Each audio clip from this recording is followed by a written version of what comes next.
ლაგოდეხის მუნიციპალიტეტის მერმა სოფელ გელათში არქეოლოგიური გათხრების შედეგად აღმოჩენილი სამლოცველოს ნაშთი დაათვალიერა. სოფელ გელათში ისტორიული კვლევის მიზნით არქეოლოგიური სამუშაოები მოსახლეობის ინიციატივით დაიწყო. ტერიტორიაზე ადრეული ქრისტიანული ხანის უნიკალური ტაძარი და ნივთები აღმოაჩინეს. გათხრებში არქეოლოგებთან ერთად სოფლის მოსახლეობაა ჩართული.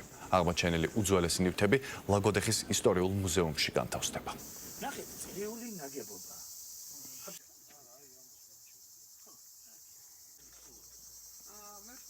ჩვენს მუნიციპალიტეტში სოფელ გელათში სასაფლაოს ტერიტორიაზე არქეოლოგიური გათხრების შედეგად აღმოჩენილია უძველესი ადრეული ქრისტიანული ხანის სამლოცველო. მნიშვნელოვანია, რომ ასევე აღმოჩენილია ბრინჯაოს ხანის საყოფაცხოვრებო ნივთები. ეს არის უმნიშვნელოვანესი მომენტი.